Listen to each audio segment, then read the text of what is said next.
Good.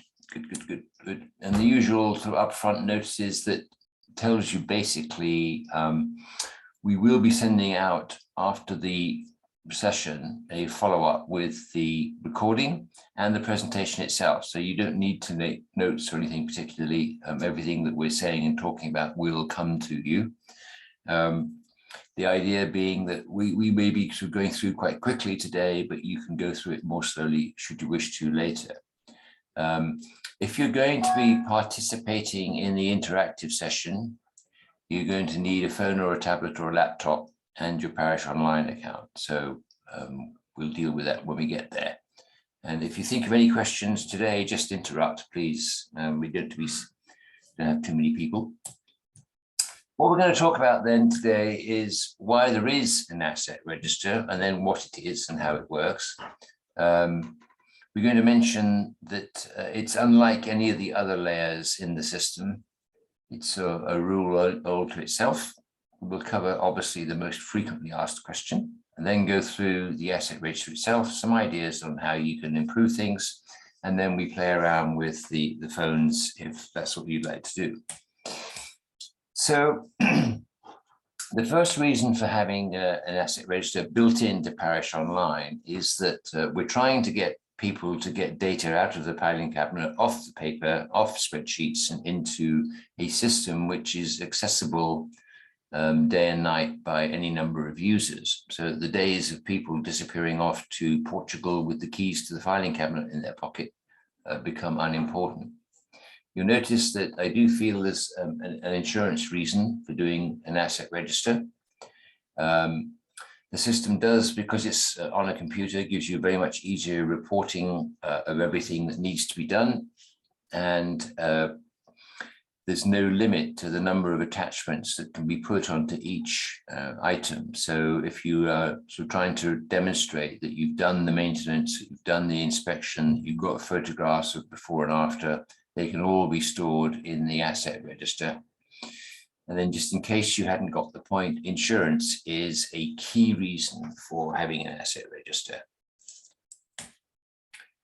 So with the insurance, this works two ways. First of all, if you need to make a claim because something's burnt or broken or whatever, or been stolen perhaps. And the second is that if anybody makes a claim against your council, then to be able to demonstrate that you've been doing everything you ought to be doing makes the defense very much easier and much more likely that you will not be charged huge sums of money. So the record keeping is paramount, and the system really helps you to get that up to date and then just get into the habit of updating every month or 6 months or whatever it happens to be. And of course, you've got a record of what you've been doing, so that the fact that you've been doing due diligence again diminishes hugely the likelihood of being claimed against. The asset value in the register also has a replacement value link there, which you'll see shortly.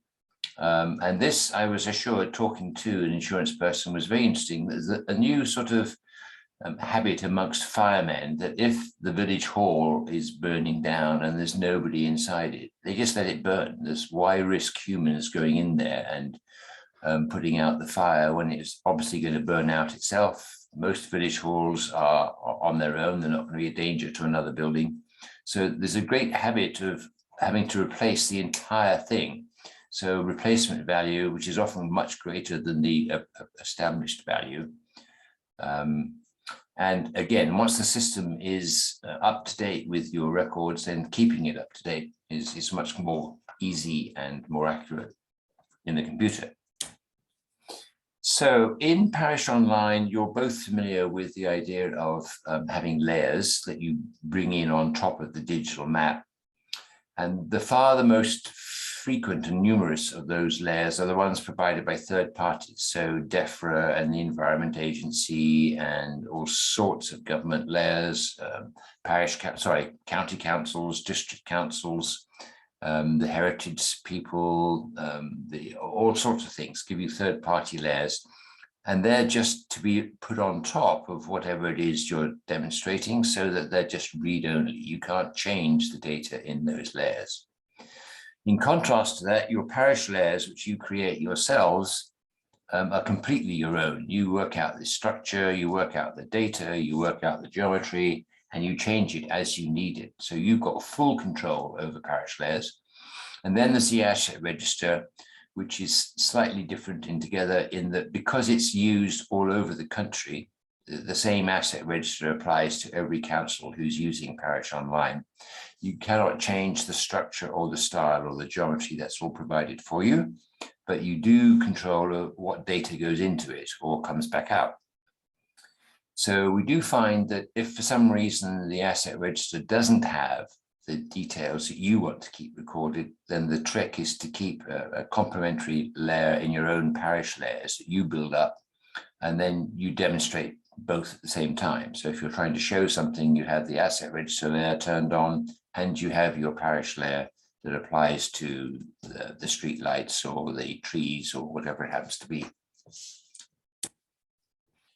So the most frequently asked question is there any way of importing my current spreadsheet into Parish Online? And almost inevitably, the answer, I'm afraid, is going to be no, because your spreadsheet probably doesn't have any location data on it that Parish Online can understand. So Parish Online talks or deals expressly with Eastings and Northings. And if you don't have that in your spreadsheet for the park bench or the street light or whatever it is that you're entering in as an asset, it's usually quicker to just go ahead and manually import all the data. If you've got a huge amount and you have location data, then Parish Online will undertake to help you do the importing. But the amount of work involved is usually greater than the effort of you just putting it into the system. And of course, the system doesn't have to have everything done all at the same time. You can do it over a period and just gradually get the stuff transferred from your spreadsheet or piece of paper, or whatever it happens to be, into the asset register. So what the asset register is, and there's the left-hand column shows the top level, the asset register collection, and then the layers underneath. And these are the layers that are already provided for you. You don't do anything to create these. But if all the details are filled in properly, then you do have the collection of details necessary to satisfy the insurance companies, which means that almost every other requirement placed upon you as a council is being met. So in each layer, the questions asked or the data to be collected is exactly the same in every layer, except for one, which we'll go into in a moment. And they are the ones that are most crucially needed, that basically experience has shown that this is the information we need to gather in order to do our job properly. So if you find that the information that you need is not being stored within the asset register, then Parish Online will make changes, particularly if they find lots of people asking for the same thing. So they are, for instance, in the moment, they're rewriting the streetlights because people are finding they need to record the type of lights, the type of light pole, and all that sort of thing. So if you need to have a request met, or at least asked about, use the community forum, which if you've not seen it yet, is sort of part of the knowledge base. You get to it through your cogwheel in the top right corner of Parish Online, or we'll go into it later and show you how you can access it directly. So when you're looking at your assets, probably in your own spreadsheet, then the first step we have to do before bringing it into Parish Online is to determine which layer of the asset register it's going to go into. So you've got these layers here. To find out what's inside each one, you can just click on one. So I'm going to click onto Buildings now. And up pops the feature editor, which is a blank record to allow you to add information. You'll notice that you are required to put in a category. It's outlined in red, and that is a drop-down list, which we'll go into in a second. And then in the building register layer that we're in is the only field that's unique to this field, which is the unique property reference number. And I'll show you later how we actually get that. because it does need to go in there so that the insurance company knows precisely which building is being insured. Everybody who's in the business of checking out buildings uses the unique property reference number, so having it in here is a very good idea. So for each layer that you're in, the list of categories here is A, substantial, and B, changes for whichever layer you happen to be in. So I'm going to just now click on category to show you. So here we are in the buildings layer, and you get all these categories, and this is a scrollable list. You'll notice that there's a big slider here, and it goes on all the way down to the S's, T's, U's, V's, and W's, and so forth. So there's a lot. So what we're going to do to show how these change is click on here into change a layer, and we're going to select the layer for building contents. Now, just a note to you here, when you click on this select a layer up here, ideally you would see only those layers inside the asset register. That's a request that we've made, but at the moment you get every layer in the system that it's possible to bring in. So you need to know about type ahead, so that if you type in the first few letters of the layer you're looking for, then it'll get there a lot more quickly. But we'll just show you that. So I'm going to click now on the buildings to change it to building contents. So now we've got building contents up, and here your list of categories has changed completely. It's still scrollable. There's still a lot more down here. And you can select the one that's most applicable to whichever item it is in your spreadsheet that you're going to do. Now, to get a list of all these layers and categories, you can find it in the knowledge base. And the knowledge base is get-atable in two ways. You can either go through the help and support layer in the top right corner of the cogwheel, or you can go into it and then store the URL as a bookmark, because you can get straight to it just by clicking on this URL, which is obviously a time saver. You can just have it there ready to jump to when the need comes. And I would suggest you print out all the layers and the categories, because it's very helpful to you to mark up your spreadsheet where you're going to enter each item as it goes into the asset register. Moving right along. When you're doing the transfer of data into Parish Online, then it helps to make these plans. So we've just been talking about annotating the spreadsheet with the appropriate layer and category you're going to put each row into.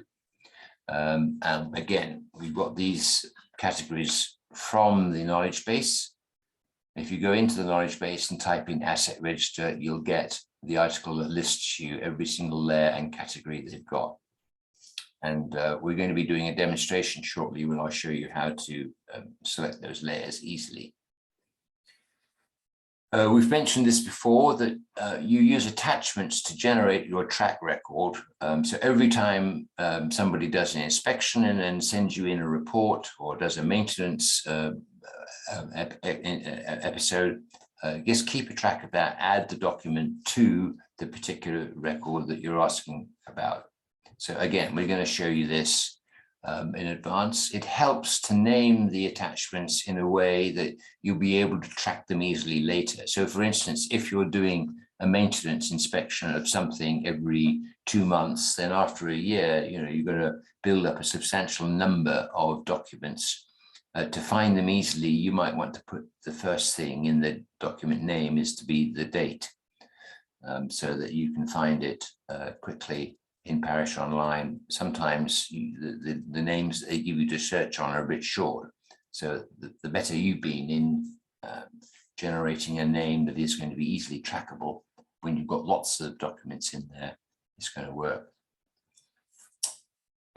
So we're going to show you how you add attachments, but it's after the feature has been created, then you can come back to it in edit mode and add attachments. You don't get to see the opportunity to add attachments until after the feature's been created. I suggest that taking a snapshot of the screen is useful if you need to track date changes. So for instance, there is a column in every asset register layer that gives you the last valuation and inspection date, but it only gives you literally the last one. So if you need to keep track of all the ones that you've been through, you need to take a screenshot each time just to show it changes. And I'm going to show you how to do a quick date selection in Parish Online, because when you first enter data, it says, you know, what was the date the item was first registered or first evaluated. And you may need to go back many years and months to do that. And we'll show you a quick way of doing it. So now I'm going to do a quick demonstration just so that you can sit back and relax whilst I do all the work. But basically what we're going to do is show you where on earth you find the UPRN. We're going to show you the item I mentioned about shortening the list so you can jump through the list of layers quickly. We're going to do a fast date selection, screenshots to capture the state of dates, and then do attachments. So I'm now going to switch to Parish Online, which hopefully is here somewhere.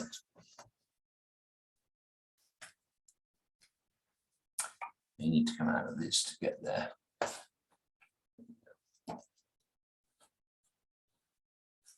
Bear with me a sec, whilst I do get out of here. There we go.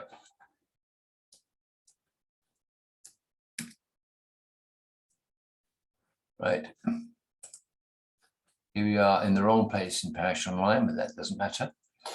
So we're going to talk about asset register, which is here.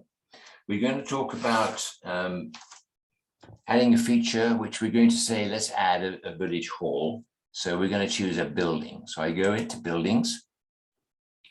And if we get there, we'll be lucky. And then what we want to do is to add a feature. So I right click anywhere in this buildings layer and up comes the add feature button. And then it says, what do you want to add? So we go into categories. Remember, this is a red box, so you need to fill in something here. And you've got all these choices open to you, and we're going to add a village hall.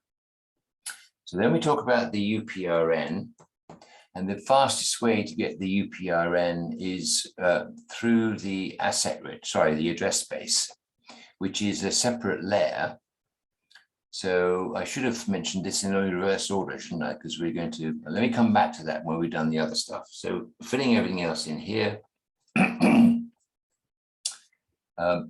If we'd wanted to choose another layer, then you've got all of the layers in the system. So what I'm just going to show you here is how you can type in something. So just suppose that we wanted to do a playground. So I can go up here and type in PLA. Well, if I typed properly, we get that. Let's try PLA there. And then a Y. And we find that there aren't any, unless there is a playground there. So just typing in up here, the first three letters will shorten the list down to the ones that match your typing. I'm sure you use this in other sort of things like Google do it for you, but it's handy here. Then down here, we're going to talk about the fast date selection. So you may need to say, when was the item purchased? And you may have purchased it back in 1993 in September, let's say. So going back month by month through here, it's going to take forever. What you can do is click on the main title and you come to the year only, then go back very quickly through the years to 1993. And then click, say, on September, and it was the 3rd of September, and now you've saved all that time and trouble. So the quick way of selecting a date is to click on the title so you get the years up, move to the year you want, and then it comes after all that. Now, let me just do the asset register for you. First of all, I guess we ought to put this village hall in, and I'm in the wrong part of the country altogether. Sorry, I was looking at something near to me in the Isle of Wight. Let's go back to Somerset, just because I know where there's a space I can put a new village hall.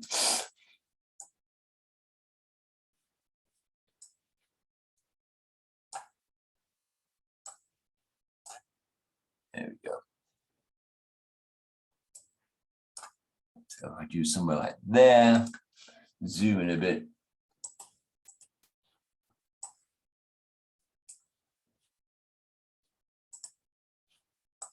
The only reason I'm doing this is so I can find a space to put this new village hall in.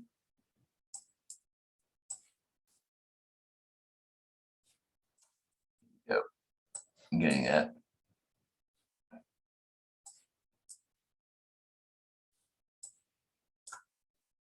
Right, last. So if I zoom into our recreation ground, you can see that there's already one village hall there. We're now just going to add another. So I'll click here and say that's where I want it to be. And now I'm allowed to save it. So now, having saved it, the record has changed to a blank one for the next record. We don't want any more. We're going to come back and change this once we've got the UPRN. So the UPRN is in the address space. So if I close the asset register, move down to addresses, what happened to addresses? Whoa, lost addresses. There we go. Couldn't see for looking. Now, when you turn on the addresses, every single building gets an item, a dot, and the dot color varies according to what the building is, whether it's retail, whether it's just people to live in, or whether it's commercial. But any dot that you click on will bring up the record on the left-hand side, and you'll notice that the UPRN is the second item here. So you can just copy that and then move back to your record, which in our case was our recreation ground. And it's this one. So if I click on that, we move back to the building. And now I can put in, I go into the edit mode with a pencil, and I can add the UPRN. So that's where you find the UPRN. You also notice that because we're now editing, we can save this, and now we can add an attachment. You see how this attachment list has popped up here. So when you do adding an attachment, you just add anything you like, and I'm just going to pick up any document, but you can pick up anything. So let's say we want to have the village hall details, something from here. Yeah, we'll have a notice.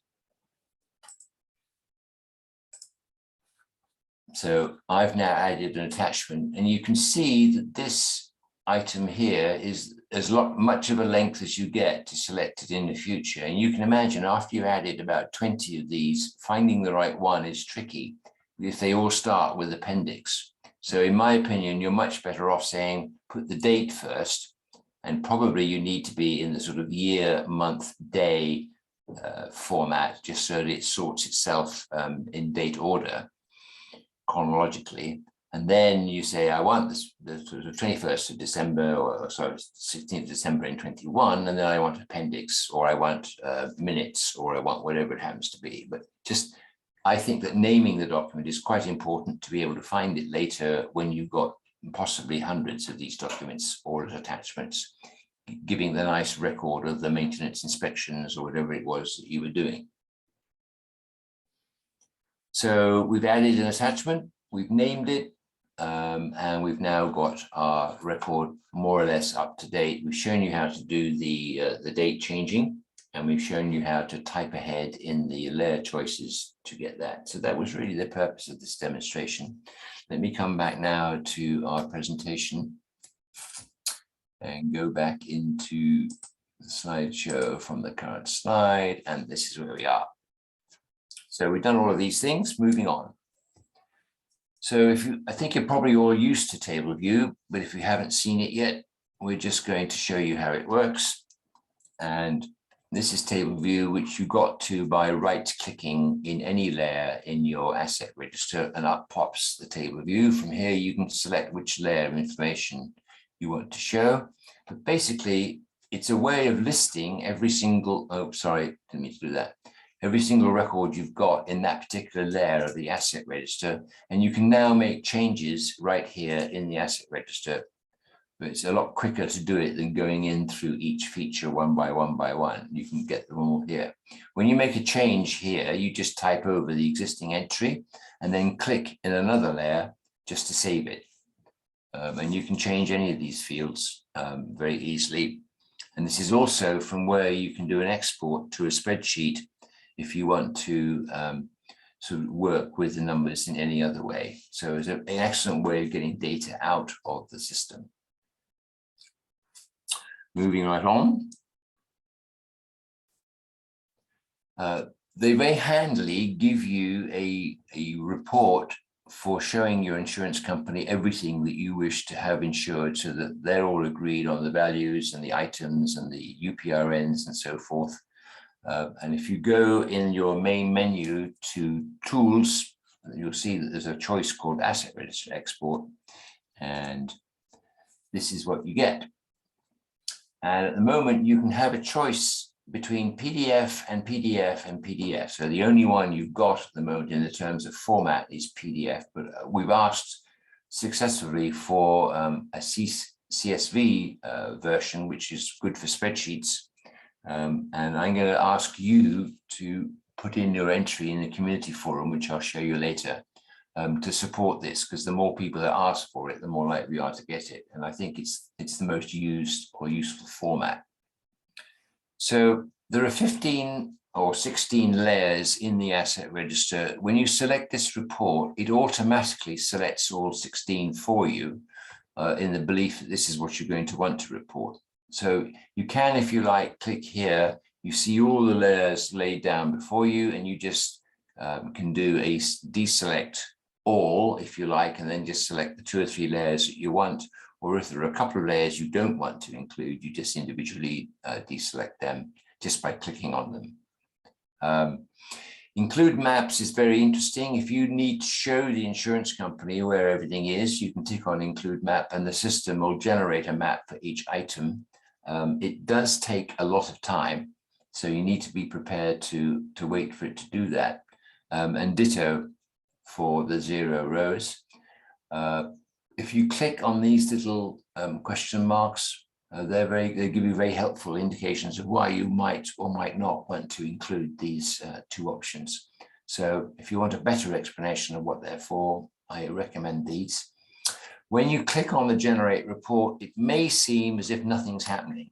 It sits there. I think you get a little twirly arrow circle going round and round and round telling you that it's working. But it is actually generating a report which can be quite large. So you may find it takes several seconds when you think nothing has happened. But in fact, like the famous duck's feet, it's all paddling briskly away underwater. When the report is ready, this open sign goes from being grayed out to being completely valid, and you can click on it. And then you get a report. And as you can see, this is in the PDF format. We've got 95 pages in our report, so that's why it took so long to generate. And you can see each of these pages down here. You've got each asset listed, each value given. Very convenient indeed. Just what you need when you're sending your asset register to the insurance company saying, this is what we want to renew our insurance for, or for them to just make sure that your policy covers every item that you've listed. So it's a great report. It's very convenient. And I just wish that they get around to doing it in the CSV format. Okay. If you want to get your data any other way, so the table view is as good a way as any, but this is another way of doing it. You can go on any item in the asset register, it doesn't matter which one. And when you go into it like this, you'll find that there is 3 little dots at the top. Click on these 3 dots and you'll get this mini menu, which offers you the choice of data extract or copy to another layer. That's also useful, but what we're going to talk about today is data extract. So click on the data extract and it comes up with this view, which is quite familiar, I imagine, very similar to sort of the table view. And it says, from which layer do you want to extract? And do you want to filter it at all in case you want to sort of drill down? And then when you've got this the way you want it, just say run, and this will fill up the information, which we'll just do now. and we're done on the training session, if you will. This is the bit where you want to do any work. So let me just check with you first. Are you guys ready to do geolocation on smartphones, or is this not convenient to either of you? I'm not, but I'm happy to watch how you do it. But okay. I haven't got it on our work phone, so I wouldn't be able to use it. Okay. And Emily?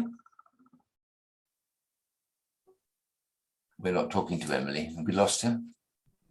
I'm here. My laptop doesn't pick up the microphone very well. Sorry. Okay.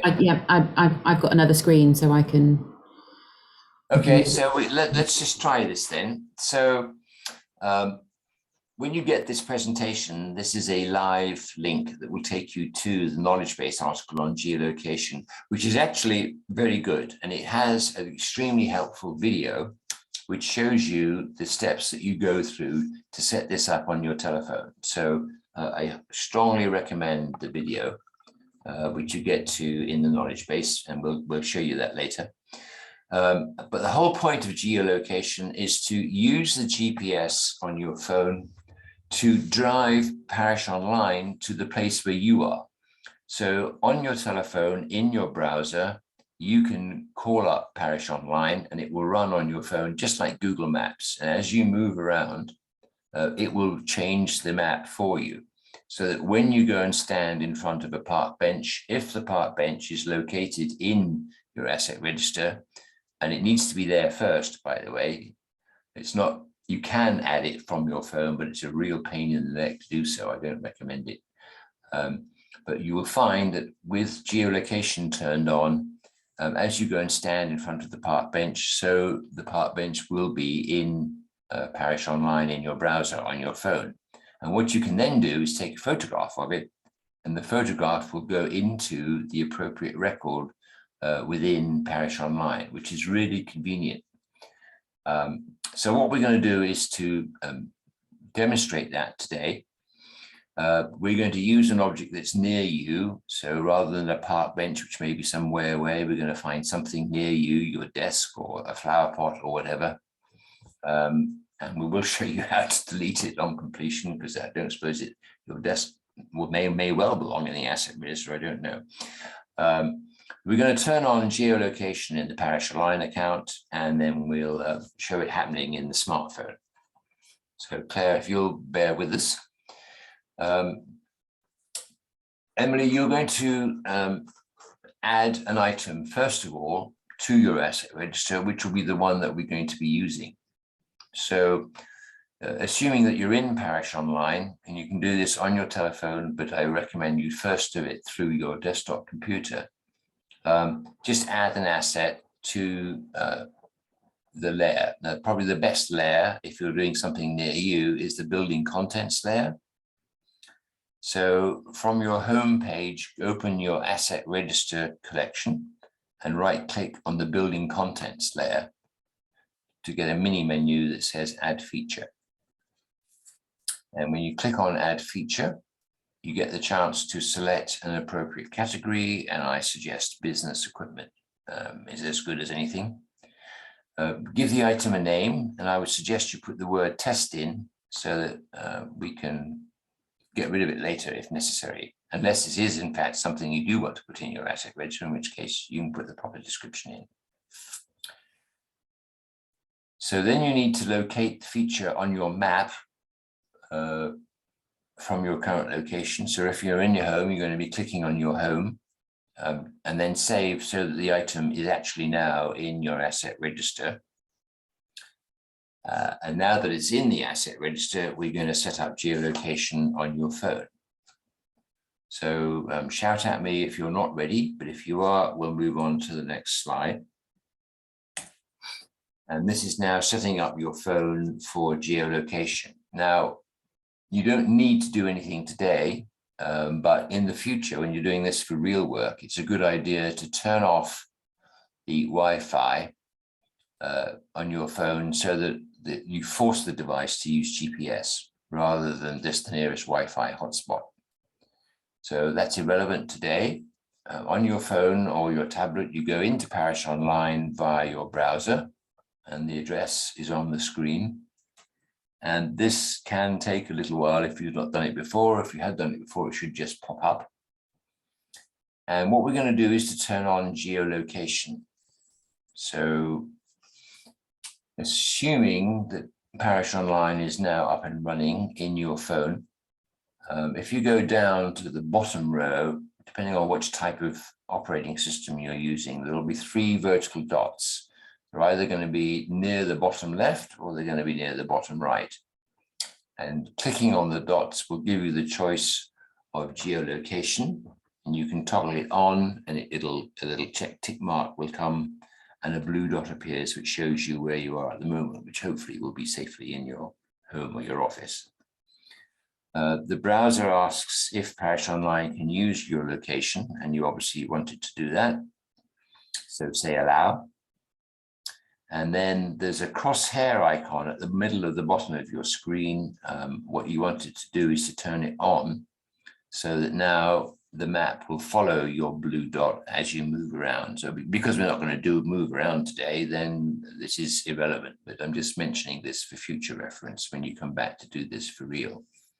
So you just need to let the crosshairs show you where you are as you move about. This is actually quite well shown on the video that is in the knowledge base for doing geolocation. It takes a few seconds for the dot to catch up to where you really are, so that when you first turn on the phone, it hopes to do it before you get to the place that you want to photograph or record or whatever it is that you're going to be doing, because it takes a few seconds for the dot to actually work out where you are and then move the map to that location. All right. When you've reached the photo, the point that you're going to photo, which in your case may be your desk or your waste paper basket or something, you can turn off the follow button just so that you get the ability to select the item. And you can turn on the appropriate layer in your asset register. So you've been getting Parish Online to follow you to where you are. Now you need to turn on the layer in the asset register, which is again done via the little vertical dots on the menu button. And it should pop up. You should get the one for building contents. Then you can find the feature that you've recorded there, your desk, whatever, click on it, and you open up the data record, and you can scroll down to attachments, as we showed earlier in the demonstration, and click on the plus to add a new attachment. Then you say you want to add a photograph, and then go ahead and photograph the asset, and it'll go into the record. Again, this is much easier shown on the video, and it all becomes clear, but I just wanted to list the steps here so that you had them if you ever get round to doing this. And then when you go back into your office after having photographed your park bench or your street light or your tree, whatever it happens to be, you can come back into your office, check in Parish Online, and you'll see that the photograph has indeed uploaded into the feature. So hopefully you're with me both so far. What we've done is discuss why we have an asset register, basically insurance, but also demonstrating due diligence and making sure that we're doing what we're supposed to be doing. We've discussed how it's been structured, i.e. from experience from using this all over the country. We discussed that you can't change the structure yourselves because you're doing something that everybody is seeing. We've demonstrated using the asset register, we've demonstrated reporting from it, data extract, table views, and we just discovered geolocation. So that's it for today. We do now have at the moment when you can stop one and buy me, or stop me and buy one, whatever it happens to be, ask any questions you have, and they don't need to be necessarily on the asset register. Please feel free to ask me about anything you like. I'm going to come out now of screen sharing so that we can see each other. And oh, good morning, Ramon. Nice to see you. How are you? Hope you had a chance to follow this. Yeah, we did. Hiya. Okay, Just good. a bit behind on the phones, Yeah. kind of slow we following can it. certainly go over that if you wish to, but let me just check with anyone if there are any other questions on what we've covered so far. There's absolutely Claire's happy. Emily, you're... I'm good. Yeah, it was really helpful. Yeah, it was It good. did take a while to catch up the blue circle to find where I was. Oh, but you did it's get there. there. Yeah, Okay. it's there. And it actually put a ring almost around the desk that I put on the map. So it's great. Fine, well, that's perfect. Good. So, Ramoon, sorry, you were still trying to get the parish online to show up on your phone? Yeah, I've got it all up there now. Okay, well done. So, were you able to take a photograph of your desk or anything important? No, I think I failed logging in very quickly, so I was a bit behind. Okay. And then I missed a bit, and I kind of at this level at the moment where I'm still just looking at the map.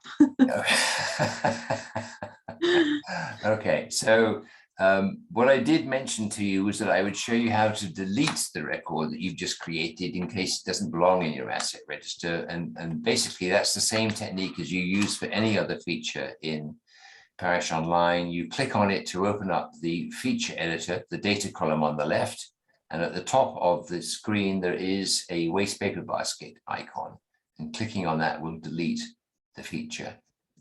And it asks you to make sure that you do want to delete it. So you get two chances to say, no, thank you. Or do feel, oops, look, I've had a chaos with my, there we go. So any other questions? Anyone having trouble with Parish Online? All going well? Oh, my camera is getting drunk. Wow. Will you do another course on that geolocation, or will the video be kind of adequate? Because I'll try and set it up on my work phone. I think you'll find the video is wonderful. It's a lot of fun. He shows you step by step, and particularly if you've got this presentation behind you to sort of help you on any questions, it's well worthwhile. I would suggest you watch the video on your computer and your desktop rather than on the phone itself, just because it's difficult to switch from the phone from watching the video to actually doing it in Parish Online and all the rest of it. So if you've got his video running on your computer, then you can go ahead and do it on the phone as you're watching.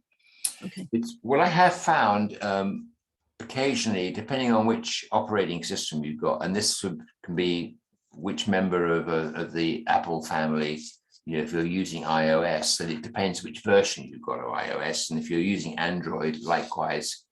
But what has happened is that people can't see the layer that they're looking for. And it turns out that the particular operating system is covering up the item. So the best way of finding the layer you want is to go down to the bottom left corner and click on the menu button, and that will bring up what you're looking for. It's quite easily covered in the video, so the best thing is to go ahead and check out the video. I did promise to show you the community forum and the knowledge base, which some of you may have seen before, but if you haven't, I'll just show you now. So if I go back into Parish Online and we go up into, I'm just going to move you because you guys are in the way. Go up in the top right hand corner on the cogwheel, and under help and support, I still need to move you guys out of the way. There we go. Help and support. It takes you into their new system, and across the top you'll notice that there's a choice for knowledge base and B, a choice for community, which is a bit short for community forum. And the knowledge base first, if you haven't seen this, then you just go in here and click on anything you want. So if you want to talk about geolocation, then you can just go in there. And as I said, the video will start up and it shows you, it's a great video. I think it's a lot of fun. It's not very long, it's only about 2 or 3 minutes, but well worth watching. The other thing that I mentioned was support for asking for the CSV format on the asset report, the export. If you go into the community forum here, this is a little bit like sort of communal area of people asking online questions that they're having trouble with. And the hope is that somebody else will be actually online and can answer you then and there. Sometimes they do, sometimes they don't. But the one I'm talking about is the asset register exports here, I started off by saying the knowledge base entry for asset states that future exports, i.e. in CSV format, may be created based upon demand. So then I've now said, here is one demand. And that what I'm asking all you guys to do is to pitch in and add your names to this, saying, yes, we want it too, so that eventually Parish Online feels they've got so many people who want it, they actually go ahead and do it. So to follow any topic, you just click on it and you say that you want to follow it up here. And then you not only can add your own comments, you can see I've generated 3 here. People have pitched in and said they've asked for the CSV file. What I want is about 10 or 20 of you. So if you guys can add to this, it would be great. This is also very useful for yourselves. If you have a question you want to ask, you can come into the community forum and just ask the question. And as I say, there's a good chance that somebody will be watching it. Certainly I get told every time anyone asks a question, and I'll pitch in if I happen to be online, which is usually the case. This is what I do. So the alternative, which again, those of you who've been on these sessions before will be tired of hearing, but the banter sessions on Friday afternoons are a great way of getting your questions answered. So every Friday at 3 o'clock, a group of the usual suspects who are all themselves either parish councillors or parish clerks, but they've all been very experienced in Parish Online, and they're gathering together just to answer your questions. So you can get there by going into, well, I'll send you the address with the email that follows up on this session. But basically, it says they're there for an hour every Friday afternoon, and people can just drop in, ask their question, and then drop out again. Don't feel that you're being rude. The whole purpose of our being there is to do just that. But you can stay and follow the conversation and join in if you wish to. That's the whole point. That's why it's a banter session. But the real purpose of it is to answer questions from people who got stuck on something. And this is the chance that if the community forum hasn't helped you, then maybe the banter group will. I've yet to find anybody who's had a question that we couldn't answer. But if it does, then there's a special, what's the word I'm looking for? Habit that we built up, that we love to end our banter sessions by opening a ticket with Parish Online that will keep them scratching their heads all over the weekend. So it's a sort of a tribute to Parish Online that we very quickly get the answer from them, but they must shudder that we have Friday afternoons and they know that some awkward question is going to come up, but it's fun. And it helps us all get a much better understanding of the system. Okay, well, if there are no other questions, thank you so much for your time. I've really enjoyed seeing you this morning, and we can now get out into the sunshine.